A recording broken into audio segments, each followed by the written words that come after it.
அஸ்ஸலாமு அலைக்கும் வரஹ்மத்துல்லாஹி வபரகாத்துஹு. அல்ஹம்துலில்லாஹி நஹ்மதுஹு வ நஸ்தஈனுஹு வ நஸ்தக்ஃபிருஹு வ நஊது பில்லாஹி மின் ஷுரூரி அன்ஃபுஸினா வ மின் ஸய்யிஆத்தி அமாலினா. மை யஹ்திஹில்லாஹு ஃபலா முலில்ல லஹு வ மை யுலில்ஹு ஃபலா ஹாதிய லஹு. واشهد ان لا اله الا الله واشهد ان محمدا عبده ورسوله اما بعد. اعوذ بالله من الشيطان الرجيم. بسم الله الرحمن الرحيم. يا ايها الناس اتقوا ربكم الذي خلقكم من نفس واحده وخلق منها وزوجها وبث منهما رجالا كثيرا ونساء واتقوا الله الذي تساءلون به والارحام ان الله كان عليكم رقيبا. يا ايها الذين امنوا اتقوا الله حق تقاته ولا تموتن الا وانتم مسلمون. எல்லாம் அல்ல அல்லாஹ்வின் நல்லடியார்களே, அல்லாஹ்வின் சாந்தியும் சமாதானமும் எம்பெருமானார் நபிகள் நாயகம் ஸல்லல்லாஹு அலைஹி வஸல்லம் அவர்கள் மீதும் அவர்கள் குடும்பத்தார்கள் மீதும் மற்றும் அவர்கள் தோழர்கள் மீதும் குறிப்பாக இங்கு அமர்ந்திருக்கக்கூடிய நம் அனைவர்கள் மீதும் அந்த ஏக இறைவனின் ஒற்றா பெருமை என்றென்றும் நின்று நிலவட்டுமா. அன்பார்ந்த என்னருமை சகோதரர்களே, அமைதியான மார்க்கம் இஸ்லாம் என்ற ஒரு தலைப்பை எனக்கு கொடுத்திருக்கிறாங்க. இன்னைக்கு உலகத்துல பார்த்தீங்கன்னா எந்த ஒரு மனிதருக்கும் தொல்லை தராமல் இருக்கக்கூடிய ஒரு மக்கள் யார் என்று சொன்னால் அது இஸ்லாமிய மக்கள் தான். நீங்க எடுத்து பார்த்தீங்கன்னு சொன்னா அவர்களுடைய வாழ்க்கையாக இருக்கட்டும், அவர்களுக்கு ஏற்படக்கூடிய பண்டிகை தினமாக இருக்கட்டும், யாருக்கும் எந்த ஒரு தொல்லையும் நம்ம தரது கிடையாது. நம்ம உண்டு, நம்ம வேலை உண்டு என்றுதான் ஒவ்வொருத்தரும் இருந்து கொண்டிருப்போம். ஆனா இந்த மார்க்கத்துக்கு இன்னைக்கு கொடுக்க இருக்கக்கூடிய ஒரு மிகப்பெரிய ஒரு அவச்சொல் என்னன்னு சொன்னா, இஸ்லாமிய மார்க்கத்தை இன்னைக்கு தீவிரவாதமாக சித்தரிக்கக்கூடியதை நம்ம பார்க்கிறோம். உலகத்துல பார்த்தோம் என்று சொன்னா இருக்கிறதுலே இன்னைக்கு பயங்கரவாதமான மார்க்கம் எது, பயங்கரவாதிகள் இருக்கக்கூடிய இடம் எதுன்னு சொன்னா இஸ்லாமியர்கள் என்று இன்னைக்கு உலகத்துல சொல்லக்கூடியதை பார்க்கிறோம். சாதாரணமாக பார்த்தோம் என்று சொன்னா இப்ப கூட பாத்தீங்கன்னா பாலஸ்தீனத்துல பாத்தீங்கன்னு சொன்னா அங்க இருக்கக்கூடிய மக்கள் எல்லாம் என்ன பண்றாங்கன்னு சொன்னா அந்த நாட்டுல எதிர்த்து போர் செய்யறாங்க. ஆனா யாரை பார்த்து அங்க அதிகமாக தீவிரவாதகாரர்கள் என்று சொல்றதுன்னு சொன்னா இஸ்லாமியர்கள் தான் சொல்றாங்க. ஆனா பாலஸ்தீனத்தை பொறுத்த வரைக்கும் பாத்தீங்கன்னு சொன்னா வந்தேரிகளாக வந்தவர்கள் தான் யூதர்கள். இருக்கிறதுக்கு இடமே இல்லாம ஒரு நட்பு ரீதியா வந்துப்பா எங்களுக்கு கொஞ்சம் வாழ்றதுக்கு இடத்த கொடுங்க, நாங்க இந்த ஒரு ஓரமா நாங்க உட்கார்ந்து எங்க வாழ்க்கையை வாழ்ந்துக்கிறோம், இப்ப திண்ணை இருக்குன்னு வச்சுக்கோங்க, இந்த திண்ணையை கொஞ்சம் கொடுங்கல, கொஞ்சம் நாங்க ஓரமா உட்கார்ந்துக்கிறோம், எங்களுக்கு இருக்கிறதுக்கு இடம் இல்லை அப்படின்னு சொல்லி வந்தவர்கள் தான் யூதர்கள். ஆனா காலப்போக்கில் என்ன ஆகிட்டாங்கன்னு சொன்னா வந்தேரியாக வந்தவர்கள், இந்த நாட்டுக்கு சும்மா வந்தவர்கள், இடம் இல்லாம, யூதர்களுக்கு ஒரு நாடே கிடையாது. இன்னைக்கு வரைக்கும் நாடே இல்லாத ஒருத்தர்கள் யாருன்னா யூதர்கள். ஆனா அவர்கள் என்ன பண்றாங்கன்னா காலப்போக்குல கொஞ்சம் கொஞ்சமாக இஸ்லாத்தை அடிமைப்படுத்தி, இஸ்லாமியர்களை அடிமைப்படுத்தி அந்த நாட்டை கைப்பற்றாங்க. அந்த நாட்டை கைப்பற்றிட்டு அந்த நாட்டை யார் வந்து ஒருத்தவங்க வாழ இடம் கொடுத்தானோ, வாங்கப்பா கொஞ்சம் இருந்து, நம்ம இறக்க குணம் அதிகம்ல இஸ்லாத்தை பொறுத்த வரைக்கும் எப்படின்னு சொன்னா பிறருக்கு கொடுக்கணும்னு சொல்றதுல சின்னதுல இருந்து நம்ம பிள்ளைகளுக்கு ஊட்டுவோம். பாத்துறீங்களா, ஒரு தர்மம் செய்யணும் கூட நம்ம என்ன பண்ணுவோம்னா பிள்ளைங்க கையில கொடுப்போம். அதிகமாக மக்களுக்கு உதவி செய்யணும்ன்ற எண்ணத்தை நம்ம சின்னதுல இருந்து பிள்ளைகளுக்கு ஊட்டுவோம். அது மாதிரி யார் கஷ்டம்னாலும் அந்த கஷ்டத்துக்கு உதவி செய்யறதுல முதல் இடத்துல இஸ்லாமியர்கள் இருப்பாங்க. இந்த நாட்டுக்கு சுதந்திரம் கிடைக்கிறதுல கூட தன்னுடைய நாட்டு மக்களுடைய சதவீதத்துக்கு மேல உயிரை கொடுத்தவர்கள் நம்ம தான் இந்த இந்தியா நாட்டுக்கு. அதே போல பொருளாதாரத்தை கொடுத்தவங்க யாருன்னு பார்த்தானா இஸ்லாமியர்கள் தான், முஸ்லிம்கள் தான் அதிகமாக இந்த நாட்டு இந்தியாவுடைய நாட்டுக்கு சுதந்திரத்துக்காக பொருளாதாரமாகவோ இல்ல உயிர்களை கொடுத்தது எல்லாம் பாத்தீங்கன்னா முஸ்லிம்கள். காரணம் என்னன்னா நம்ம நாட்டுடைய பற்றும் அப்படி இருக்கும், மக்களுக்கு உதவி செய்யணுன்றதுல அதிகமாக நம்ம சிந்தனை, ஏன்னா அப்படிதான் நம்ம வார்த்தை எடுக்கப்பட்டிருக்கும், அப்படிதான் நம்மளுக்கு சொல்லப்பட்டிருக்கு. அந்த மாதிரி சொல்லப்பட்ட இடத்துலதான் இந்த மாதிரி என்ன பண்ணாங்கன்னு சொன்னா கொடுத்தாங்க. நாளடைவில் அவன் நம்மளை அடிமைப்படுத்தி கடைசியில நம்ம மக்களை கொல்லக்கூடிய இடத்துல ஆயிடுச்சு. ஆனா இன்னைக்கு உலகத்துல பேசுறது எப்படி பேசுவாங்க கொஞ்சம் சிந்திச்சு பாருங்க. இஸ்லாமிய மக்கள் நாட்டுக்கு எதிராக போர் செய்யறாங்க அப்படிதான் பால சின்னத்தை சொல்றாங்க. எங்க நாட்டுக்கு வந்து எங்களை அடிமைப்படுத்துறான், அவனை துரத்துறதுக்காக போர் செய்யறா. இந்திய நாட்டை எடுத்துக்கங்க. இந்திய நாட்டுல எப்படி ஆயிருச்சு? பிரிட்டிஷ்காரன் வந்தால அவன் வரும்போது என்ன சொல்லிட்டு வந்தான்? வணிகம் செய்வதாக வந்தான். நாங்க இங்க வந்து வியாபாரம் செய்யறோம், வியாபாரம் செய்யறதுக்காக வரேன்னு சொன்னான். அந்த வியாபாரம் செய்யறதுக்கு கொஞ்சம் இடம் கொடுத்தோம். இந்தியாவில இடம் கொடுத்தோம். சரி செஞ்சுக்கப்பா, நீ வணிகம் செய்யறதான வர, எங்க நாட்டு மக்களுக்கு பொருளாதாரம் கூடத்துக்கு இடத்த கொடுத்தோம். ஆனா அவன் என்ன பண்ணான்? நாளடைவுல கொஞ்சம் கொஞ்சமா உள்ள வந்து நம்மளை அடிமைப்படுத்த ஆரம்பிச்சுட்டான். அப்ப நம்மளை அடிமைப்படுத்தி நம்மள அந்த நாட்டுல வந்து மூன்றாம் குடிமக்கள் மாதிரி பயன்படுத்திக்கிட்டு நம்மளுக்கு ஒவ்வொரு சட்டங்களை போட்டு அவன் மேல ஏறி உட்கார்ந்துக்கிட்டான். அப்ப இது சரிப்பட்டார். நம்ம நாட்டுல வந்து நம்ம வணிகம் பண்றதுக்கு கொடுத்த இவனடா நம்மளை அடிமைத்தனம் படுத்துறான் அப்படின்னு சொல்லி அந்த நேரத்துல பொங்கி எழுந்தவர்கள் இந்த நாட்டுக்கு சுதந்திரம் வாங்கி கொடுக்கணும்னு ஒவ்வொருத்தரா வந்தாங்கல்ல. யோசிச்சு பாருங்க. சுபாஷ் சந்திர போஸ் வந்தாரு, நம்ம காந்தியடிகள் வந்தாங்கன்னு வச்சுக்கோங்க. எல்லாருமே ஒவ்வொருத்தரும் வச்சுக்கோங்க. அவர்கள் எல்லாம் என்ன செஞ்சாங்க? பிரிட்டிஷ்காரனை எதிர்த்து நம்ம சண்டை போடணும்னு நினைச்சாங்களா, இல்ல நம்ம நாட்டுக்கு வந்து கைப்பற்று நினைச்சா? நம்ம நாட்டுல வந்து அவன் உட்கார்ந்துகிட்டான், நம்ம நாட்டுல வந்து உட்கார்ந்துக்கிட்டு நம்மளை அவன் அடிமைப்படுத்தின, அவனை துரத்தணும், நம்ம நாட்டுக்கு சுதந்திரம் வாங்கி கொடுக்கணும் அப்படின்றதுக்காக போர் செஞ்சாங்களா? ஆனா அன்னைக்கு என்ன சொல்றாங்க? இவர் எல்லாம் சுதந்திர போராட்ட தியாகி மக்கள் எல்லாமே. அவன் வந்து பிடிச்சதே துரத்தி அனுப்புறாங்க. என்னடா எங்க நாட்டுல வந்து உட்கார்ந்துகிட்டு நாடே இல்லாம நாடோடியா இருந்த பசங்க நீங்க எங்க நாட்டுல உட்கார்ந்துகிட்டு எங்களை நீங்க அடிமைப்படுத்துறீங்களே அப்படின்றதுல அந்த நாட்டை விட்டு துரத்தணும்னு நினைச்சத யோசிச்சு பாருங்களா. அங்க செஞ்சா நம்மள தீவிரவாதின்றான். அதே நாடாது. யோசிச்சு பாருங்க. ஒரு இஸ்லாமிய நாட்டுல ஒரு குண்டு வெடிக்குது. எந்த அளவுக்கு சொல்றாங்கன்னு சொன்னா அதுல கொல்லப்பட்டவங்க முஸ்லிம்கள், கொன்னாலும் முஸ்லிமா? எங்கேயாவது ஏற்றுக்கொள்ள முடியுமா? ஒவ்வொருத்தர் இன்னைக்கு சொல்லக்கூடியதை பார்க்கிறோம். அப்ப யோசிச்சு பாருங்களேன். இந்த உலகத்திலே இன்னைக்கு அமைதியை விரும்பக்கூடிய மக்கள் இஸ்லாமிய மக்கள், அமைதியான மார்க்கத்தை சொல்லக்கூடிய மக்கள் இஸ்லாமிய மக்கள். ஆனா இன்று அவர்கள் மீது எத்தனையோ இன்னைக்கு வெறுப்புணர்வுகளை இன்னைக்கு ஊட்டக்கூடிய மக்களை பார்க்கிறோம். காரணம் என்ன தெரியுங்களா? இஸ்லாம் வேகமாக வளர்ந்து வரக்கூடியது. ஒவ்வொரு இடத்துல இன்னைக்கு இஸ்லாம் வளர்ந்து வருகிறது. அல்லாஹ் தஆலா இன்னைக்கு இஸ்லாத்தை வேகமாக வளர்த்து கொண்டு வருகிறான். இருந்தாலும் இந்த அவச்சொல்லுக்குண்டான காரணத்தை போக்கக்கூடிய ஒரு இடத்துல நம்ம இன்னைக்கு இருக்கிறோம். கொஞ்சம் சிந்திச்சு பாருங்களேன். இந்த மார்க்கத்தை இன்னைக்கு ஒவ்வொருத்தரும் சொல்றதுக்கு உண்டான மக்கள் கிட்ட போய் எடுத்து சொல்றதுக்கு உண்டான கடமை நம்ம மீது இருக்கா இல்லையா?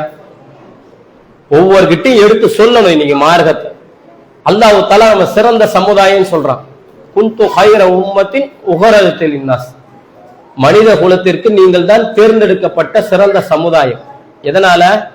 தக்மரூன பில் மஅரூஃப் வ தன்ஹவுன அனில் முன்கர், நீங்கள் நன்மையை ஏவுறீங்க, தீமையை விட்டு மக்களை தடுக்கிறீங்கன்றான். அப்ப யோசிச்சு பாருங்களேன். இன்னைக்கு மார்க்கத்தை சொல்லக்கூடிய இடத்துல இருக்கக்கூடிய நம்ம இன்னைக்கு மார்க்கத்தை சொல்றோமா? மக்கள் மத்தியில இன்னைக்கு மார்க்கத்தை பேசுறோமா? மார்க்கத்தை ஒவ்வொருத்தருக்கிட்ட எடுத்து இன்னைக்கு இதான்பா இஸ்லாம் அப்படின்னு நம்ம பழகக்கூடிய மக்கள் எத்தனையோ மாற்று மத மக்கள் இருப்பாங்க, நம்ம நண்பர்கள் இருப்பாங்க.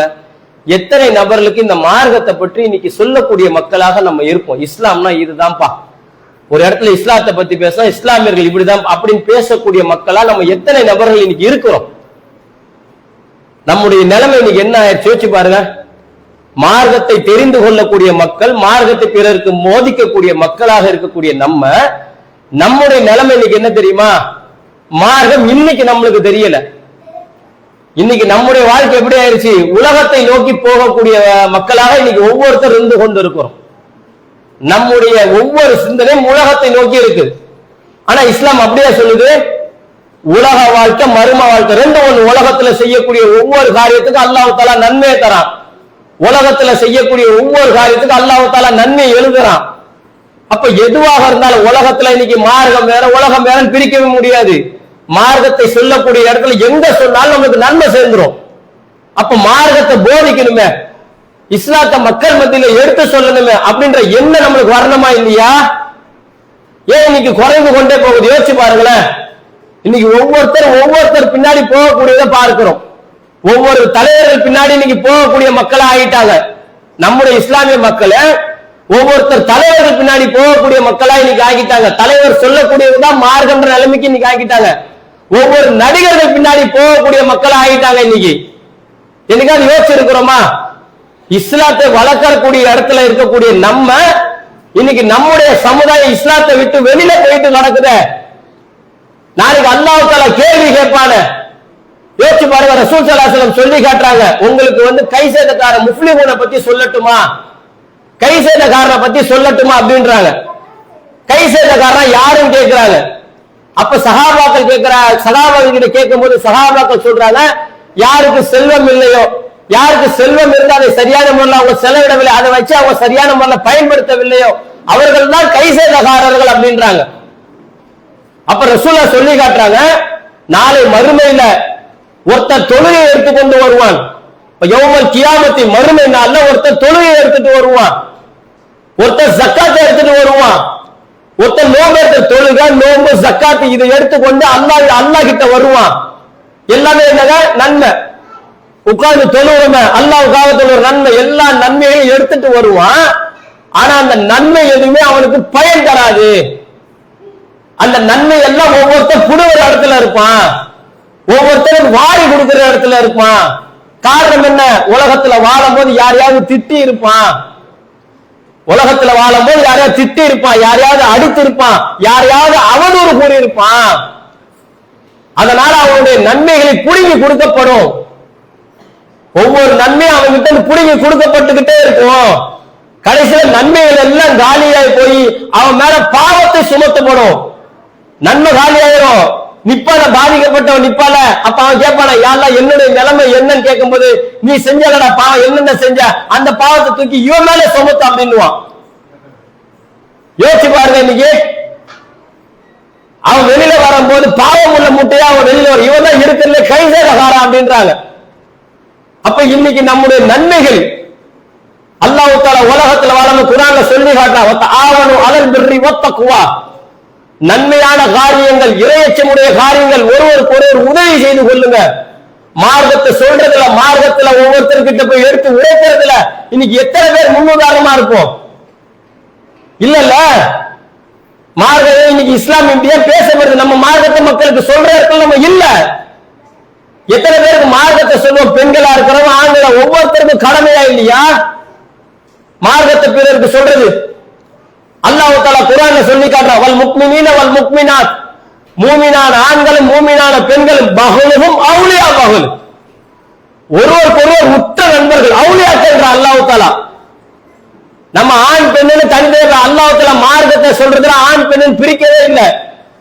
ஒரு ஆணாக இருந்தாலும் ஒரு பெண்ணாக இருந்தாலும் மார்க்கத்தை மக்களுக்கு சொல்லணும். பஹலுஹும் அவுலியா பஹலு, அவர்கள் ஒருவருக்கு ஒருவர் உற்ற நண்பர்கள். எதனால சொன்னா, தக்ரூன பில் மஅரூஃபி வ தன்ஹவுன அனில் முன்கர், அவர்கள் நன்மையை ஏவுவார்கள், தீமையை விட்டு மக்களை தடுப்பார்கள் அப்படின்ற அல்லாஹ் தஆலா. மார்க்கத்தை சொல்லக்கூடிய இடத்துல இருக்கணும். இன்னைக்கு எந்த டைம்ல நமக்கு கிடைக்கும், எந்த இடம் கிடைக்கும், அல்லாஹ்னா யாரு, தூதர்னா யாரு, இந்த தூதர் நமக்கு என்னென்ன செஞ்சார், இதை மக்கள் மத்தியில சொல்லக்கூடிய மக்களை எத்தனை நபர்கள் இருப்போம்? ஒவ்வொருத்தரும் ஆராய்ச்சி பண்றாங்க இன்னைக்கு இஸ்லாத்தை. ஆனா இஸ்லாத்தை ஆராய்ச்சி ஆய்வு பண்ணக்கூடிய இடத்துல இருக்கக்கூடிய நம்ம தான் இன்னைக்கு இஸ்லாத்தை விட்டு வெளில போயிட்டு கிடக்கிறோம். என்னைக்காவது இதை யோசிச்சு பார்த்திருக்கிறோமா? இதே நிலைமைக்கு போன என்ன ஆகுது? அதனால அல்லாஹ் தஆலா சொல்லி காட்டுறான், எப்படி நீங்க நன்மையை உதவுறீங்க, இறையச்சத்துல உதவுறீங்களா, அது மாதிரி உதவி கொள்ளுங்கள். பாவமான காரியம், வரம்பு மீறக்கூடிய காரியத்துல ஒவ்வொருத்தருக்கு உதவி செய்து கொள்ளாதீர்கள். பாவமான காரியம் இருக்கு, வரம்பு மீறக்கூடிய காரியம் இருக்கு, அதுல உதவி செய்ய கொள்ளாதீங்க. வத்தக்குல்லாஹ், அல்லாஹ்விற்கு பயந்து கொள்ளுங்கள். இன்னல்லாஹ ஷதீதுல் இகாப், அல்லாஹ் உங்களை கடுமையாக தண்டிப்பவன்றான். நம்ம செய்யக்கூடிய காரியம் நன்மை காரியமா, மார்க்கத்தை சொல்லணுமா, செய்கின்ற அல்லாஹ் தஆலா. இறையச்சமுடைய காரியமா செய்கின்றான். ஆனா இன்னைக்கு என்ன ஆயிடுச்சு? அதை தூக்கி ஓட வச்சுட்டேன். இன்னைக்கு எதுல போய் நிக்கிறோம்? பாவமான காரியம் நம்மளுக்கு தெரிய மாட்டேன், செய்யோம்பா. வரம்பு மீறக்கூடிய காரியம் செஞ்சுட்டு கிடக்கிறோம். ஆனா அல்லாஹ் தஆலா சொல்றான், வத்தக்குல்லாஹ், அல்லாஹ்விற்கு பயந்து கொள்ளுங்கள். இன்னல்லாஹ ஷதீதுல் இகாப், நான் உங்களை கடுமையாக தண்டிச்சிரும் அப்படின்றான். படைச்ச அல்லாஹ் சொல்றான், உன்னை நான் கடுமையா தண்டிப்பேன் உலகத்துல நீ செய்யக்கூடிய பாவங்களுக்கும் வரம்பு மீறலுக்கும் அப்படின்றான்.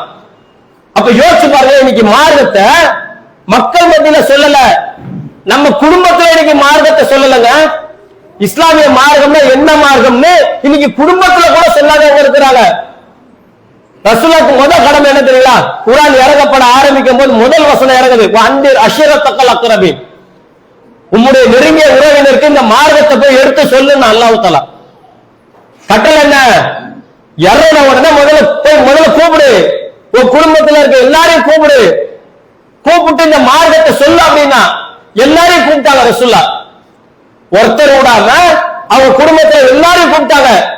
என் மாமி வா, என் மாமா வா, என்னுடைய பெரிய தகப்பனார் வா, என்னுடைய மக வா, எல்லாரையும் கூப்பிட்டாங்க. கூப்பிட்டு இந்த மார்க்கத்தை சொன்னாங்க. அல்லாஹ்வை மட்டும் வணங்குங்க, நான் தூதரா இருக்கிறேன் இத சொன்னாங்க. சொல்லிட்டு தன்னுடைய மகளை கூப்பிட்டு சொன்னாங்க, ஃபாத்திமா அவளை கூப்பிட்டு சொல்றாங்க, என்னுடைய அருமை மகளே, இந்த உலகத்துல என்ன வேணுமோ கேளு, இந்த உலகத்துல என்ன வேணும் சொல்லு, என்ன பொருளாதாரம் என்ன வேணும் சொல்லு, நான் கொடுக்கிறேன். ஆனா இந்த மார்க்கத்தை நீ ஏற்றுக்கொள்ளலன்னு சொன்னா நாளை மறுமையில உன்னை அல்லாஹ் கிட்ட இருந்து என்னால காப்பாற்ற முடியாதுன்னு. அவங்களுக்கு ரொம்ப பிடித்தமான மகன் ஃபாத்திமா இல்ல. அவங்க யோசிச்சு பாருங்களேன். ரசூலுல்லாஹ் என்ன சொல்றாங்க, உலகத்துல எதை வேணாலும் கேளு, நான் எல்லாத்தையும் கொடுப்பேன். ஆனா மறுமை வந்துருச்சா, மறுமையில வந்து ஏதாவது நான் அல்லாஹ் கிட்ட ஏதாவது ஒரு சிபாரிசு பண்ணி காப்பாற்ற முடியும் நினைக்கிறியா? கண்டிப்பா காப்பாற்ற முடியாது. ஆளே அல்லாஹ் கிட்ட போய் நிக்கணும். ஒவ்வொருத்தரும் தனித்தனியாக அல்லாஹ் கேட்பான், கேள்வி கேட்பான். இந்த மார்க்கத்தை சொன்னியா, உன் பிள்ளைக்கு சொன்னியா, உன்னோட கூட பிறந்தவங்க சொன்னியா, உன்னோட இருந்து பழகிறவன் அவனுக்கு எல்லாம் சொன்னியான்னு கேட்பான் அல்லாஹ் தஆலா. அப்ப யோசிச்சு பாருங்க, இன்னைக்கு இந்த மார்க்கத்தை சொல்லாத நிலைமை, மார்க்கத்தை நம்ம யாருக்கிட்டையும் பகிர்ந்து கொள்ளாத நிலைமை இன்னைக்கு நம்ம குடும்பத்துல கூட பாத்தீங்கன்னு சொன்னா மார்க்கம் தெரியல. இன்னைக்கு தெரியல. இன்னைக்கு மார்க்கமே நம்ம பிள்ளைகளுக்கு நபிகள் நாயகத்தை பத்தி சொல்லி காட்டுங்க. நபிகள் நாயகத்துடைய வாழ்க்கையை பத்தி ஒருத்தர் கேளுங்களேன். நபிகள் நாயகத்துக்கு இப்ராஹிம் ஒரு பையன் பிறந்தான், தெரியல உங்களுக்கு? தெரியுமாங்க? தெரியுமா? இப்ராஹிம் ஒரு பையன் இருந்தான், தெரியுமா தெரியாதாங்க? 17 மாத குழந்தை, 19 மாத குழந்தை இறந்துட்டாங்க. அவங்க ரசூலுல்லாஹ் வந்து அழுதாங்க. இதெல்லாம் இந்த வரலாறை பார்த்திருப்பீங்க.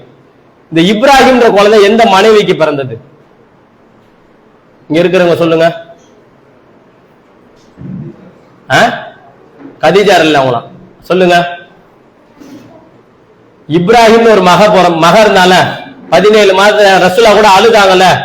அப்ப பக்கத்துல இருக்கிறவங்க அப்துல் ரஹ்மான் கேக்குறாங்க, ஏன் நீங்க அழுவுறீங்களா, அல்லாஹ்வுடைய தூதரை நீங்க அழுவுறீங்களா அப்படின்னாங்க. ஏன்னா அவங்க தூதர்னால அழுவக்கூடாதுன்னு நினைச்சாங்க. அப்ப அல்லாஹ்வுடைய தூதர் சொன்னாங்க, இதை மனிதனுக்கு கொடுத்திருக்கக்கூடிய இறக்க குணம், அதனால நான் அழுவுறேன். இருந்தாலும் என்னுடைய வாயில இருந்து ஏதாவது வார்த்தை வந்தது, அல்லாஹ்வை திட்டுற மாதிரி எந்த ஒரு வார்த்தையை சொல்லலை அப்படின்னாங்க. அப்ப இறந்துட்டாங்க. அந்த மகன் யாருக்கு, எந்த மனைவிக்கு பிறந்தாங்க? மரியத்துல் கிஃப்தியார் இல்லைல்லாஹு, ஒரு ஆள் தான் தெரியுது பாருங்க, நம்மளுக்கு தெரியல. முதல்ல நிறைய பேருக்கு இப்பதான் தெரியும் இந்த மாதிரி ஒரு மனைவி பேர் இருக்கா அப்படின்னு. 11 மனைவிமார்கள் இருந்தாங்கல்ல, ஏன் தெரியலங்க மார்க்கம்?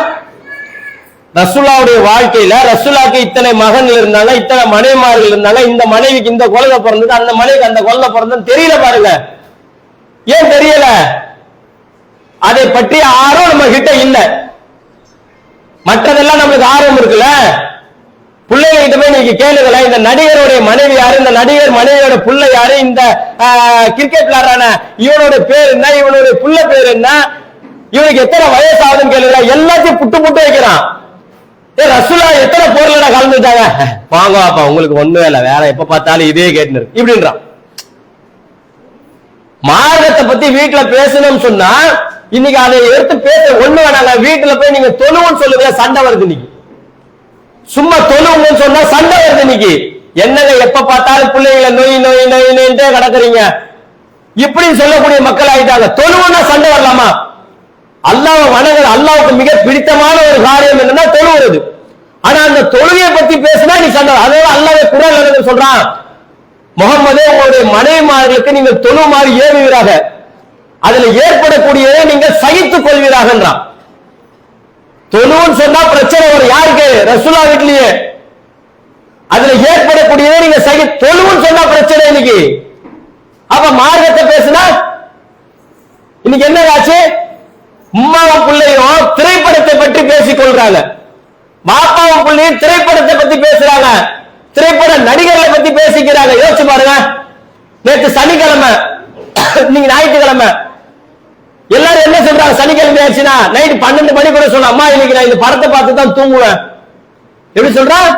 நாளைக்கு ஞாயிற்றுக்கிழமை, அதனால இன்னைக்கு நைட்டு படத்தை பார்த்து எத்தனை மணி தான்? 12 மணிக்கு சொல்றான். 12 மணில இருந்து ஒரு படத்தை பார்க்கறான், 3 மணி 4 மணிக்கு முடியுது, சுப தொழுவாக தூங்குறான். யோசிச்சு பாருங்களேன், எங்க போயிட்டு இருக்கு நம்முடைய சமுதாயம்? நம்ம கிட்டே இந்த நிலைமை இருந்தா நம்ம மார்க்கம் எப்படி மத்தவங்க கிட்ட போகும்?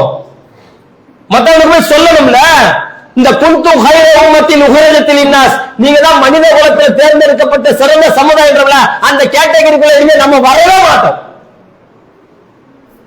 நம்ம அதுக்குள்ள வருவோம். சும்மா சொல்லிக்கலாம் நான் தான் சிறந்த சமுதாயம். எப்ப சிறந்த சமுதாயம்? தக்முரூன பில் மஅரூஃபி வ தன்ஹவுன அனில் முன்கர், நான் நன்மையை ஏவணும், தீமையை விட்டு மக்களை தடுக்கணும். நன்மையை ஏவிக்கிட்டே இருந்தாலும் அந்த கேட்டகரிக்குள்ள வர மாட்டேன். நான் தீமையை தடுப்பேன், ஆனா நன்மையை ஏவ மாட்டேன் அப்படின்னா கூட அந்த கேட்டகரிக்குள்ள நான் வர மாட்டேன். ரெண்டத்தையும் செய்யணும். நான் நன்மையை ஏவணும், தீமையை விட்டு மக்களை தடுக்கணும். நன்மையை வீட்டுக்குள்ளே ஏவ முடியலையே, தீமையை வீட்டுக்குள்ளே தடுக்க முடியலையே, அப்ப நிலைமை என்ன ஆகிறது? நம்ம வீட்டிலே இந்த நிலைமை இருந்தா எப்படி வெளியில போக மார்க்கம்? யோசிச்சு பாருங்க. இன்னைக்கு ஒரு நடிகர்கள் பின்னாடி நம்ம சமுதாயம் போயிட்டு கிடக்குதுங்க. ஒரு நடிகர்கள் பின்னாடி போயிட்டு கிடக்குறான், ஒரு நடிகருக்கு முட்டு கொடுக்குறான். இன்னைக்கு சிந்திச்சு பாருங்களேன். ஒரு அம்மா போடுறாங்க, இப்போ ஒரு அம்மா டிவியில பேட்டி கொடுக்குறாங்க. அண்ணா நீங்க கவலைப்படாதீங்க அண்ணா, உங்களுக்காக நாங்க உயிரையே கொடுப்போம். எப்படி? உங்களுக்காக நாங்க உயிரையே கொடுப்போம். நம்ம யாருக்காக உயிரை கொடுக்கணும்? யாருக்காக கொடுக்கணும்? நபிகள் அல்லாஹ் குர்ஆன்ல சொல்றான், உங்க பிள்ளைக, உங்க மனைவிக, நீங்க எந்த நஷ்டம் நினைச்சு ஒரு வியாபாரம் பண்றீங்களா, அந்த பொருளாதாரம், இது எல்லாத்தை விட இந்த முகம்மது உங்களுக்கு முன்னுரிமை பெற்றவராக இருக்கணும். யாரு முன்னுரிமை பெற்றவராக இருக்கணும்? எல்லாத்தை விட. அல்லாஹ் குர்ஆன்ல சொல்றான், எல்லாத்தை விட இந்த முகம்மது உங்களுக்கு முன்னுரிமை பெற்றவராக இருக்கணும். ரசூலுல்லாஹ்க்கு அப்புறம் எல்லாமே. எங்க வாப்பாவா முகமது நபிகள் நாயகமா, எனக்கு ரசூலா தான் முக்கியம். எங்க உம்மாவா எனக்கு நபிகள் நாயகமா, எனக்கு நபிகள் நாயகம் தான் முக்கியம். என்னுடைய பிள்ளையா, என்னுடைய பேர பிள்ளையா, இது எல்லாத்தோட எனக்கு யாருப்பா ஃபர்ஸ்ட்? ரசூலா தான் ஃபர்ஸ்ட். அவங்களுக்காக என் உயிரை கூட கொடுப்பேன் அப்படின்னு சொன்னோம்னா நம்ம இஸ்லாத்துக்குள்ள இருக்கிறோம். அண்ணா கவலைப்படாதீங்க அண்ணா, உங்களுக்காக என் உயிரை கூட கொடுப்போம் அப்படின்னு ஒரு நடிகருக்காக இன்னைக்கு சொல்றாங்க. அதை நம்ம மக்கள் இன்னைக்கு ஷேர் செய்யறாங்க. யோசிச்சு பாருங்க. ஒருத்தவங்க சொல்றான், சொன்ன மாற்று வரல இருக்கான், ஆனா அதை நான் ஷேர் பண்றேன். அப்ப அவன் சொல்லக்கூடிய கருத்துக்கு நான் உடன்படுறேனா இல்லையா? என்ன சொல்ல வரான்? நான் உயிரை கொடுப்பேன், ஆனா அவங்க மட்டும் இல்ல, நானும் உயிரை கொடுப்பேன். எதுக்குடா? எதுக்கு உயிரை கொடுப்ப? அவன் டான்ஸ் ஆனா உயிரை கொடுக்க போறியா? நான் பஞ்சு டைலாக் பேசினால் உயிரை கொடுக்க போறியா? உயிரை கொடுத்தா என்ன ஆயிரும்? பேச்சு பாரு, 41 பேர் இறந்தாங்க. இறந்ததை பத்தி யாரும் கவலைப்படல. இறந்தது ஒரு முஸ்லிமை தப்பிச்சிட்டோம். ஆனா அதுல எத்தனை பேர் கலந்து கொண்டார்கள்? இஸ்லாமியர்கள் நசுங்கி இறந்தாங்க. 40 பேர் 41 பேர் வந்தாங்களா? அந்த பாவத்துல அவங்களுக்கு ஒரு பங்கு இருக்குமா இல்லையா? எத்தனை இஸ்லாமியர்கள் எல்லாம் புர்கா போடுறது தனியா காட்டுறான். அதுல கேட்கிறாங்க கேள்வி, எத்தனை மணி இங்க வந்து நின்னீங்க? நாங்க காலையில 5 மணிக்கு வந்து நின்னுட்டோம். இது காலையில 5 மணிக்கு வந்து நின்னுட்டாங்களாம். பெரிய காலையில எங்க போலியா? இல்ல, இந்த இடத்த விட்டு போனா எங்க வந்து எங்களுக்கு இடம் கிடைக்காம நாங்க இங்கே நின்னுட்டோம். இஸ்லாமியர்கள் யோசிச்சு பாருங்க. நைட் 7 மணி மட்டும் லொஹரு, அசரு, மகரிப்பு, இஷா, எவ்வளவு தொழுக? தொழுகை கூட முக்கியம் இல்ல. எங்க போய் நின்ட்டாங்க பாத்தீங்களா? உயிரை கொடுப்பது. வாட்ஸ்அப்ல போட்டோ முகப்பு வைக்கிறாங்க. ஒவ்வொருத்தரும் அவனுக்கு ஆதாயம் தெரிவதற்காக முகப்பு வைக்கிறாங்க. போன்ல வச்சிருக்கிறான் போட்டோ, அம்மா போட்டோ வைக்கல, வாப்பா போட்டோ வைக்கல, நடிகருடைய போட்டோ வச்சிருக்கிறான், வால்பேப்பரா. எங்க போச்சு? கேட்க முடியாது. இன்னைக்கு ஒரு நடிகர்கள் பின்னாடி போய் சாவறாங்க பாருங்க. இன்னைக்கு இதே நிலைமையில மரணிச்சா என்ன ஆயிரும்? ஏதாவது மார்க்கத்தை சொல்ல முடியல வீட்டுல ஒரு நடிகர் பின்னாடி உழுந்து சாவராங்களா? ஏன் அவன் நடிகர் பெருசா தெரிஞ்சாரு. உங்க அண்ணன் யாரு தெரியுமா? உன்னுடைய முகமது யாருன்னு தெரியுமா? ரசூலா பத்தி வீட்டுல பேசியிருந்த சொல்லணும்ல. நம்மளுக்கு வந்திருக்க தலைவர் மாதிரி ஒரு தலைவரை காட்ட முடியுமா? இன்னைக்கு 100 தலைவர் எழுதுறாங்க. 100 ஒரு புக்கே எழுதுறாங்க. எழுதினவர் கிறிஸ்துவர். யோசிச்சு பாருங்க. தி 100 ஒரு புக்கு. அதுல எழுதினவர் கிறிஸ்துவர். கிறிஸ்துவர் யாரை பின்பற்றுவாரு? ஈசா அலைஹிஸ்ஸலாத்தை, இயேசுவ. நம்ம ஈசா அலைஹிஸ்ஸலாம் அவங்க இயேசுவாங்க. அப்ப யாரை போடணும்? அவங்க ஒரு நபி தானே. அவரு மற்ற மனிதன் சொல்ல முடியாது. அவரு ஒரு நபி. ரசூலுக்கு முன்னாடி இருந்த ஒரு நபி. அப்ப அவரையும் முதல் இடத்துல போடலாம். ஏன்னா அவரும் நாட்டு இஸ்ராயல் மக்களுக்காக போராடி இருக்கிறாங்க, பாடுபட்டு இருக்காங்க, அந்த மக்களை காப்பாத்தி எடுத்து வந்திருக்காங்க, எல்லாம் போடலாம்ல.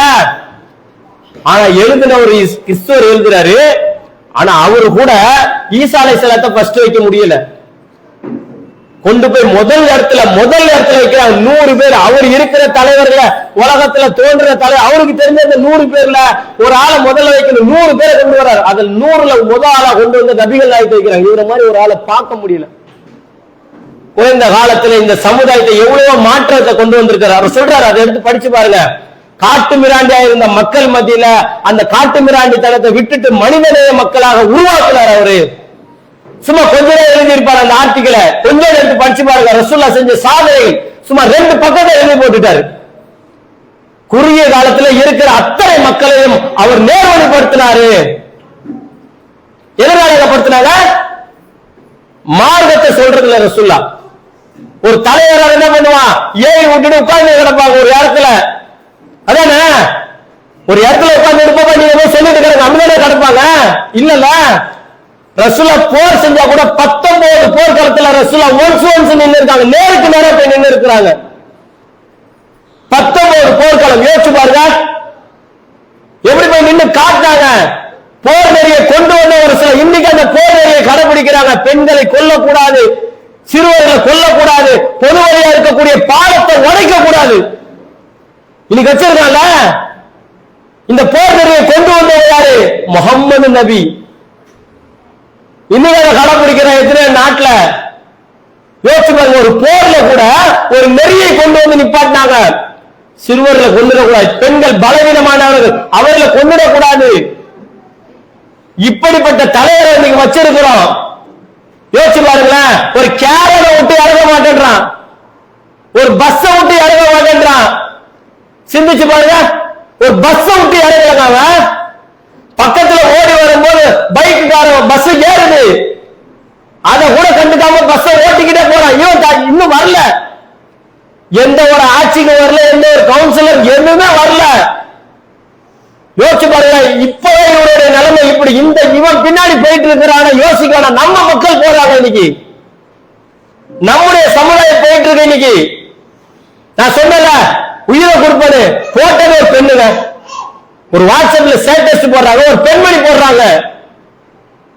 சிந்திச்சு பாருங்க. ஒரு வாட்ஸ்அப்ல இவனை பத்தி நம்ம போட்டுட்டே இருந்தா என்னங்க எப்ப பார்த்தாலும் இவரை குறை சொல்லிக்கிட்டே இருக்கிறீங்க கேட்கிற ஒரு முஸ்லீம் பிளாக் பண்ணிடுறான். ஏன் அவனுக்கு வெறி வருது? எப்படி நீங்க சொல்லுவீங்க? ஏன்னா முகமதை பத்தி தெரியல. நம்ம வச்சிருக்க ஒரு தலைவர், அந்த தலைவர்கிட்ட இதெல்லாம் நெருங்க முடியும். என்னடா இவன் போய் தலைவர் கிடக்குற? சிந்திச்சு பாருங்க. கூட்ட கிட்ட நெருங்க கூடாதுன்றான். கூட்டம் சொல்லுவார் அவர் காமெடி. அப்ப கூட்டத்தை என்கிட்ட சேர விடாதீங்கப்பா, கூட்டம் நம்மளுக்கு ஆகாது அப்படின்னு ஒரு படத்துல காமெடியா. அது மாதிரி இவன் கிட்ட கூட்டத்தை நெருங்க விடக்கூடாதுன்றான். கூட்டம் வந்துடக்கூடாது. இவனை நோக்கி நம்முடைய சமுதாயம் போயிட்டு இருக்கு. எங்க யோசிச்சிருக்கிறோமா? இந்த நடிகர் பின்னாடி நம்ம சமுதாயம் போய்கிட்டு இருக்க. நடிகர் பின்னாடி போய் நாசமாகுத.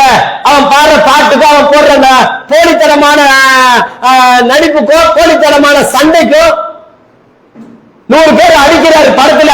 ஒரு ஆள் அடிக்க முடியல, ஓடி போயிட்டான். 41 பேர் இறக்குறாங்க. நின்னு பேசுறான், ஒரு பாடியை தூக்கிட்டு போறான். பார்க்காத மாதிரி திரும்பிக்கிட்டு இறங்கி பஸ் எடுத்து ஓடுறான். இதே திரைப்படத்துல ஒரே இறங்குவார், எல்லாரையும் கொண்டு போவார், எல்லாத்தையும் ஆஸ்பத்திரியில சேர்ப்பார், எல்லாத்தையும் பண்ணுவார். திரைப்படத்துல நிஜ வாழ்க்கையில ஓடிட்டான். யோசிச்சு பாருங்களேன். இன்னைக்கு அவனை தலைவரை தூக்கி நிக்கிறாங்க. எப்பேற்பட்ட தலைவர்? ரசூலுல்லாஹ் யோசிச்சு பாருங்க. ஹுனைன் போற முடிச்சு ரசூலா வராங்க. பாருங்க, ஒரு ஒரு ஒரு வாரம் போகுது ரசூலாவுடைய அந்த வாழ்க்கை. ஹுனைன் போர் முடிச்சுட்டு வராங்க. வரும்போது கனிமத்து பொருளை கொண்டு போர்ல ஜெயிச்ச பொருளையும் கொண்டு வருவாங்கல்ல, கொண்டு வந்துட்டு இருக்கிறாங்க. மக்கள் பார்த்துறாங்க ரசூலாவை. ரசூலா பார்க்கணும்னு நினைக்கிற மக்கள் ரசூலா கிட்ட போனோம்னா அந்த கனிமத்து பொருளை ரசூலா கொடுப்பாங்க, ஒவ்வொருத்தர் கொடுத்துரு தர்மம் செய்வாங்க அப்படின்றதுக்காக மக்கள் அளவு வந்துருச்சு. மக்கள் கூட்டமா சேர்ந்து வந்துட்டாங்க. எந்த அளவுக்கு வந்துட்டாங்கன்னா தள்ளுமுள்ளாயிருச்சு. ரசூலா பொருள் கொடுக்குறாங்கன்னு நினைச்சு தள்ளுமுள்ளாயி ரசூலாவை நசுக்கி நபிகள் நாயகத்தை கொண்டு போய் நேராக கீழே தள்ளிட்டாங்க. கீழே தள்ளிட்டாங்க ரசூலாவை. கீழே கூட எதுல திரும்ப தள்ளாங்க? நல்ல முள் செடியை வெட்டி போட்டுருக்காங்க கீழே. அந்த முள் செடி மேல போய் ரசூலாவை தள்ளிட்டாங்க. ரசூலா போய் முள் செடியில போய் விழுந்துட்டாங்க. இந்த நிலைமையில ஒரு தலைவரை செஞ்சா என்னங்க ஆகும்? சாதாரணமா எடுத்துக்காங்களா, ஒரு முள் செடியில போய் நம்ம தள்ளிட்டோம், ஒரு தலைவரை தள்ளிட்டோம், என்ன ஆகும்? எவ்வளவு கோவம் வரும்? ஒரு ஃபித்ரா கொடுக்கும் போது நம்மளுக்கு கோவம் வருதா இல்லையாங்க? ஒரு ஃபித்ரா கொடுக்குறோம், 4 பேர் 50 பேர் கூடி அப்படின்னா டென்ஷன், என்னமா கத்துறீங்க, கம்மி இருக்குமா அப்படின்றோம். ஒரு ஃபித்ராக்கு கோவம் வருது. சாதாரண இருக்க ஒரு தலைவர் யோசிச்சு பாருங்களா, உலக சக்கரவர்த்தி. அவன் சும்மா இந்த சினிமாவில் நடிச்சான அவன மாதிரி கிடையாது, உலக சக்கரவர்த்தி, உலகத்துக்கே வழிகாட்டி, உஸ்வத்துன் ஹஸனா, உலகத்துக்கே முன்மாதிரி. அல்லாஹ் தஆலா சட்டி வைக்கிறா, உலகத்துக்கே முன்மாதிரி இவர் அப்படின்றான். அந்த முன்மாதிரி யோசிச்சு பாருங்களேன். கீழே தள்ளிட்டாங்க. இன்னைக்கு ஸ்டாலினை தள்ள முடியுமா? இருக்கிற மோடியை தள்ள இன்னைக்கு ஆகுமா? கீழே தள்ள முடியும். என்ன பண்ணுவாங்க? டக்குனு எழுந்திருப்பாங்க, என்னப்பா எல்லாத்தையும் வேலைக்கு பவுன்சர் இருப்பான், வேலைக்கு ஏற்றுமே கூட்டு போயிடுவான். ரசூலாக்கும் பவுன்சர்கள் இருந்தாங்க, சஹாபாக்கள் இருந்தாங்க சுத்தி, அவங்களை எப்போதுக்குமே. ஆனா ரசூலா எந்திரிச்சாங்க. எந்த அளவுக்குன்னா ரசூலா முள் செடியில ஊழ்ந்துட்டாங்க. அவங்க துணி போய் முள் செடியில மாட்டிக்கிச்சு, எஞ்சிக்கிறாங்க. அந்த துண்டு முள்ளுல மாட்டி இருக்கு, அந்த துண்டை எடுத்து கொடுன்றாங்க, துண்டை போடுறாங்க. போட்டுட்டு அப்ப கூட மக்களை பார்த்து இருந்து பேச, என்னப்பா இது இப்படி அடிச்சுக்கிறீங்க, ஒரு தர்ம பொருள் வாங்க இப்படி சண்டை போடுறீங்க அப்படின்னு மக்களை பார்த்து பேசலங்க, மக்களை பார்த்து குறை சொல்லல. அப்ப கூட என்ன தெரியுமா சொன்னாங்க? என்ன நீங்க கஞ்சன்னு நினைச்சீங்களா? எப்படி அவங்களை நோக்கி தான் பேசுறாங்க. என்ன கஞ்சன்னு நினைச்சீங்களா? உங்களுக்கு எந்த பொருளையும் கொடுக்க மாட்டேன்னு நினைச்சீங்களா? இது வரைக்கும் பாருங்க மூழ்செடி, அவங்க உளுந்தாங்கல, அந்த உளுந்த மூழ்செடியை பார்த்து சொல்றாங்க, இது வரைக்கும் பாருங்க மூழ்செடி, இந்த முள்ளுல இருக்கக்கூடிய தர்ம பொருள் அளவு என்கிட்ட தர்ம பொருள், இந்த முள்ளு இருக்குல்ல, எவ்வளவு முள்ளுகள் இருக்கோ அந்த அளவு தர்ம பொருள் என் கையில இருந்தா அதை உங்ககிட்ட கொடுக்காம என்னுடைய கால்கள் இங்க இருந்து நகராது. நான் இங்க இருக்கக்கூடிய தர்ம பொருள் எல்லாத்தையும் கொடுத்துதான் போவேன் அப்படின்னாங்க. அப்ப யோசிச்சு பாருங்க எந்த அளவுக்கு உள்ள தலைவர். ஒரு தலைவரை இன்னைக்கு கிட்டகல இருக்க முடியல. ரசூலா எப்படி தலைவரா இருந்தாங்க? இதே மாதிரி தான் நசுக்கிறாங்க, இதே மாதிரி தள்ளி விட்டாங்க. ரசூலா கோவப்பட்டாங்களா? எப்ப நான் எப்படிப்பட்டேன் தெரியுமா? வாழ்ந்த வாழ்க்கை ரசூலா நடந்து போய்கிட்டே இருக்கிறாங்க. கிட்டன ரசூலா நடந்து அவங்களா, ஏன்னா மன்னர் ஒவ்வொரு மன்னரை பார்த்தாங்க. அந்த மன்னர்லாம் நல்ல சீர சிறப்புமா வாழ்றத சகாபாக்கள் பார்த்தாங்க. ஆனா ரசூலா இப்படி வாழ்றாங்களே, ரசூலாக்கு ஏதாவது நம்ம இதை கொடுக்கணும் அப்படின்னு நினைச்சு ஒரு தடவை ரசூலா நடந்து போய்கிட்டே இருக்கிறாங்க. போய்கிட்டே இருக்கும்போது பார்த்தா திடீர்னு ரசூலுக்கு நிழல் வருது. நடந்து போறாங்க, நிழல் வருது. என்னடா இது நிழலா இருக்கு அப்படின்னு மேல பார்த்தா 4 பேர் துணியை பிடிச்சிட்டு வராங்க. இந்த பக்கம் 2 ரசூலா நிழல்ல கொடுக்குறாங்க. ரசூலா உன்னை தூக்கி போட்டான். என்னங்க? இல்ல நீங்க முகமது, நான் எப்படி வாழணும்னு நினைக்கிறேன் தெரியுமா? உங்க கால் நான் நடக்கும் போது ஒரு காலை அப்படி தூக்குறேன், நீங்க பின்னாடி ஒரு காலை தூக்குறீங்க முன்னாடி வைக்கிறதுக்கு, நான் முன்னாடி வைக்கிறதுக்கு ஒரு காலை தூக்குறேன். இந்த 2 பேர் காலை தூக்கும் போது உங்க காலம் என் காலம் இடிபடுது. இது மாதிரி இடிபடுற மாதிரியே உங்களோட வாழணும்னு ஆசைப்படுறேன் அப்படின்னாங்க. மக்களோடு மக்களாக உங்களோடு உங்களாகத்தான் நான் வாழ ஆசைப்படுறேன், என்ன நீங்க தனிமைப்படுத்திடாதீங்க அப்படின்னாங்க. உங்களோட இருக்கணும்னு ஆசைப்படுறேன் அப்படின்னாங்க. யோசிச்சு பாருங்களேன், எப்பேற்பட்ட தலைவரை இன்னைக்கு நம்ம பின்பற்றி இருக்கோம், எப்பேற்பட்ட தலைவரை வச்சிருக்கிறோம் இன்னைக்கு. அந்த தலைவர் சொன்ன மாதிரி இன்னைக்கு மார்க்கத்தை சொன்னா இந்த மார்க்கத்துல எவ்வளவு அமைதி நிலை இருக்கும், எவ்வளவு சுயமரியாதை இருந்திருக்கும், எவ்வளவு கண்ணியம் இருந்திருக்கும். எங்க போச்சு இன்னைக்கு அந்த தலைவரை பத்தி நம்ம நினைக்கிறது? வீட்டுல இன்னைக்கு எவ்வளவு பேருக்கு அவங்க வீட்டுல மார்க்கத்தை பேசக்கூடிய மக்கள் எத்தனை பேர் இருப்போம் இன்னைக்கு? யோசிச்சு பாருங்க. இன்னைக்கு இவ்வளவு சம்பவம் நடக்குத, இந்த தலைவரை பத்தி பேசுறாங்க. என்னைக்காவது வீட்டுல பேசியிருப்போமா? என்னடா என் தலைவன் முகம்மது எப்படி வாழ்ந்தாங்கன்னு எனக்கு தெரியுமாடா அப்படின்னு பாப்பா பிள்ளையும் பேசியிருப்போமா? இன்னைக்கு வீட்டுல உம்மாவும் மகளும் பேசியிருப்போமா மார்க்கத்தை பற்றி? எங்க போச்சு இன்னைக்கு? மார்க்கத்தை குடும்பத்துல சொல்றதுக்கு இன்னைக்கு இல்லாம ஆயிருச்சு. குடும்பத்துல சொன்னதால வெளியில போறதுக்கு. ஏன் நம்ம இன்னைக்கு ஒவ்வொருத்தர் ஏளனமா பாக்குறோம்னு நினைக்கிறீங்க? நம்ம வாழ்க்கை இன்னைக்கு இந்த மாதிரி ஆயிடுச்சு. ஒவ்வொருத்தர் சினிமாக்காரன் பின்னாடியோ உலக வாழ்க்கை பின்னாடியோ இன்னைக்கு போயிட்டு இருந்தோம்னா மார்க்க சிந்தனையோட வளரணும்ல, மார்க்க சிந்தனையோட சொல்லணும்ல. இன்னைக்கு பிள்ளைங்களுக்கு போதிக்கிறத மார்க்கத்தோட போதிக்கணும்ல. மார்க்கத்தை சொல்றது கம்மிங்க. இன்னைக்கு ஒண்ணு சின்ன பிள்ளையா இருக்குல்ல, இந்த குழந்தையா இருக்குல்ல, இன்னைக்கு எதனால தெரியுமா? இன்னைக்கு பிள்ளைங்க மார்க்கத்தை விட்டு சினிமாக்கார பின்னாடி போகக்கூடிய காரணம், ஒரு 6 மாசம் 1 வயசு பிள்ளையா இருக்கும். அவன் சாப்பிட மாட்டான், பால் குடிக்க மாட்டான். உடனே என்ன பண்ணுவாங்க? கையில போனை கொடுத்துருவாங்க. போனை கொடுத்துட்டு அந்த பாட்டை போடு, அந்த பாட்டை பார்த்தா அவன் சாப்பிட ஆரம்பிச்சிருவான். எப்படி? பாட்டை கொடுத்துட்டு பாட்டை பார்த்தா சாப்பிடுவான். அவன் போடு சாப்பிடுவான். அழுகுறானா? அந்த வீடியோவை போடு, அவன் கம்முன்னு இருப்பான். ஒரு வயசுல இருந்து அவன் மூளையில ஏத்துறாங்க. அவனுக்கு அவனா ரொம்ப பிடிக்கும். யோசிச்சு பாருங்க, வீட்டுல போயிட்டு உனக்கு யாரை பிடிக்கும் அப்படின்னு கேட்கிறாங்க. அவன் இந்த நடிகர் தான் பிடிக்கும். உடனே சிரிப்பு உமா பார்க்கலாம். உமா பிடிக்குன்னு சொல்றதுல வாபா பிடிக்கும் சொல்றது இல்ல. அவன் பேர் என்ன? அவன் பேரை சொன்ன உமா அப்ப ஒரு சந்தோஷம். ஏன்னா ரசூலா பேரை சொல்லிட்டான். அவன் எப்படி சந்தோஷப்படுறாங்க பாருங்க. காரணம் என்ன? ஒரு வயசுல இருந்தே உள்ள மூலையில மூட்டுறாங்க. அவன் பாக்குறான், அவன் சண்டை போடுறத பாக்குறான், அவன் நடிக்கிறத பாக்குறான், அவன் டைலாக பாக்குறான். உள்ள மனசுல ஆழமா பதியுது அவனுக்கு, இவன் தான்டா சூப்பர், இவன் தான்டா சூப்பர் பவர். அதனால பாருங்க அவனுடைய ரசிகர்கள் எப்படி இருக்காங்க? 15 வயசு 16 வயசு 17 வயசு 18 அவ்வளவுதானே. ஒரு 20 வருஷம் 25 வருஷத்துக்கு முன்னாடி நடிக்க வந்தான். அப்பத்துல இருந்து சின்ன பிள்ளைல இருந்து காட்டி இருப்பான், மூளையில உட்கார்ந்துருச்சு. இன்னைக்கு நம்ம தாய்மார்கள் அப்படிதான் செய்யறாங்க. அவன் சாப்பிடலையா, போடு ஒரு பொம்மை படத்தை போடு, அவனுக்கு பிடிச்ச ஒரு பாட்டை போடு, மூளையில போய் உட்கார்ந்து யோசிச்சு பாருங்க. ஒரு நேரத்துல மார்க்கம் தெரியாதுங்க, பாத்திருக்கீங்களா? மார்க்கம் தெரியாது. தாலாட்டு பாடம் வந்துருங்களா? பிள்ளைய தொட்டில போட்டு தூங்க வைப்பாங்க. தூங்க வைக்கும் போது லா இலாஹா இல்லல்லாஹ்னு சொல்லி பாட்டு தூங்க வைப்பாங்க. பாத்திருக்கீங்களா? ஒரு 20-25 வருஷத்துக்கு முன்னாடி எல்லாம் இப்படிதான் தூங்க வச்சா. ஒரு 30 வருஷம் நம்ம பாத்துருவோம் கண்ணு முன்னாடி லா இலாஹா இல்லல்லாஹ் சொல்லி அதை ராகமா பாடி தூங்க வைப்பாங்க. இல்லையே தெரியுமா? போன்ல பாட்டை வச்சு அவன் நெஞ்சு மேல போன வச்சிடறாங்க. அந்த பாட்டு கேட்டுட்டே தூங்குறான். என்ன ஆகுறது? அன்னைக்கு மார்க்கம் தெரியலங்க, அவங்களுக்கு இஸ்லாமே என்னன்னு தெரியாது, முஸ்லிமா இருந்துட்டாங்க. ஆனா அன்னைக்கு கூட லா இலாஹா இல்லல்லாஹ் சொன்னாங்க. வணக்கத்துக்குரியவன் அல்லாஹ்வை தவிர வேற யாரும் இல்லைன்னு சொன்னாங்க, ராகமா சொன்னாங்க. அவங்க சொன்னதாலே என்னவோ அல்லாஹ் தஆலா அதுக்கப்புறம் இந்த சமுதாயத்தை கொள்கைவாதிகளா மாத்திட்டான். இன்னைக்கு கொள்கைவாதியா இருக்கிறவங்க கொள்கை விட்டு வெளியில போகக்கூடிய காரணம் என்ன? நல்ல தூக்கி சினிமா பாட்டை தூக்கி வைக்கிறாங்க, போனை தூக்கி நெஞ்சில வைக்கிறாங்க, தொட்டில வச்சுட்டு தூங்கலாம். மார்க்கம் தெரியல, இஸ்லாமிய மார்க்கம் அடிப்படை தெரியல. இன்னைக்கு பிள்ளைங்களுக்கு பாப்பா பிள்ளைக்கு சண்டை வந்துருச்சுன்னு வச்சுக்கோங்களேன். யோசிச்சு பாருங்க, மார்க்கத்தை சொல்லி இன்னைக்கு சண்டை வருது வீட்டுல. பாப்பா பிள்ளைக்கு சண்டை வருது இன்னைக்கு மார்க்கத்தை சொல்றதுனால. என்னமா ஒரே நோய் நோய் எப்ப பார்த்தாலும் ஏதாவது சொல்லிக்கிட்டே இருக்கிறாருன்னா, அல்லாஹ்வை வணங்குன்னு சொல்றது இன்னைக்கு நோய் நோய் அவனுக்கு. இதை என்னைக்காவது இன்னைக்கு வீட்டுல இருக்கக்கூடிய பெண்கள் சொல்லுவாங்களா? அவங்களும் அவனுக்கு சப்போர்ட் பண்றாங்க. ஒரே அவனையே சும்மா தொல்லை பண்ணிக்கிட்டே இருக்கிறீங்க. தொல்லை பண்றது எதுக்கு பண்ற? அல்லாஹ்வை வணங்குன்ற, தொழுவிடான்ற, இது தொல்லையா? என்னைக்காவது இதை பத்தி யோசிச்சிருக்கோமா? சிந்திச்சு பாருங்க. எதுக்கு மார்க்கம் போச்சு? இன்னைக்கு வெளியில எதுக்கு ஒவ்வொருத்தர் நம்ம தீவிரவாதம் சொல்லிட்டு கிடக்கிறான்?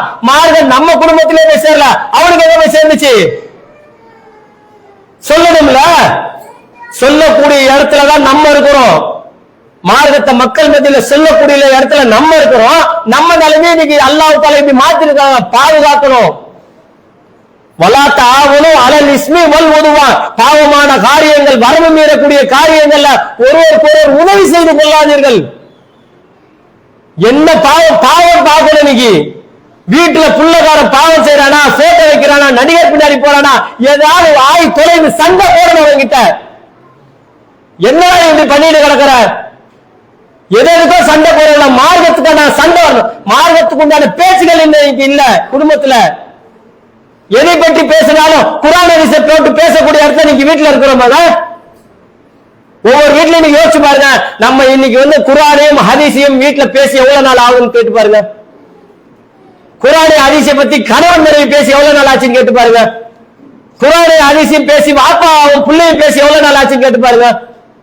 பாப்பா பிள்ளையும் எவ்வளவு பேசிக்கிறோம்ல, மார்க்கத்தை பற்றி நம்ம இன்னைக்கு கொஞ்சம் விவாதம் பண்றோமா வீட்டுல? இல்ல. அப்ப எங்க போகும் இந்த மார்க்கம்? இப்படியே போயிட்டே இருந்து வச்சுக்கோங்களேன், மார்க்கத்துடைய நம்மளுடைய டச்சு கொஞ்சம் கூட இல்லைன்னு சொன்னா அப்படியே போய் அதுல இருந்து அப்படியே வெளியில போக வேண்டியதான். இன்னொரு 30 வருஷம் அடுத்த தலைமுறைக்கு இந்த மார்க்கம் இருக்குமான்னு என்னன்னு தெரியல. அடுத்த தலைமுறைக்கு போய் சேர்க்கணும்ல. பிள்ளைங்களுக்கு சொத்து சுகத்தை சேர்த்து வைக்கிறத விட இந்த மார்க்கத்தை நம்ம கொடுக்கணும்ன்றதுல எவ்வளவு முக்கியமா இருக்கணும். சொத்து சுகமும் முக்கியம் தான் அவனுக்கு, இல்லைன்னு சொல்லல. ஏன்னா ரசூலுல்லாஹ் உங்க பிள்ளைகளை கையேந்தக்கூடிய இடத்துல எங்க விட்டுட்டு போயிடாதீங்கன்றாங்க. ஒருத்தர் ரசூலுல்லாஹ் கிட்ட மொத்த சொத்தையும் கொடுக்குறோம் நாங்க அல்லாஹ்வுடைய பாதையில, என்னங்க பண்ணுவோம்? இன்னைக்கு பக்கத்து இங்க ஃபுல்லா பெரிய இடமா இருக்கு, ஒன்னே குளத்திற்கு சொல்றாங்க, நாங்க இந்த மொத்த இடத்தையும் கொடுத்துட்டுமா அப்படின்னா வந்துட்டார். அல்லாஹ்வுடைய பாதையில கொடுத்துறாங்க, வாங்கிப்போம். என்ன பண்ணுவோம்? பரவாயில்லப்பா பெரிய மனசு கொடுத்துட்டா சொல்லி வாங்கிப்போம். ரசூலுல்லாஹ் கிட்ட ஒருத்தர் கொடுக்க வந்தாங்க, மொத்தத்தையும் கொடுக்க வந்தாங்க, மொத்த சொத்தையும் கொடுக்க வந்தாங்க. ரசூலுல்லாஹ் என்ன பண்ணாங்க? வேணாங்கன்ட்டாங்க. வேணாம், அல்லாஹ்வுடைய பாதையில கொடுக்கணும்ன்றாங்க. ரசூலுல்லாஹ் கிட்ட கொடுத்தா அப்படி வேணான்னுட்டாங்க. அப்ப என்ன பண்றாரு? மறுபடியும் பாதியை கொடுக்கறன்றாங்க.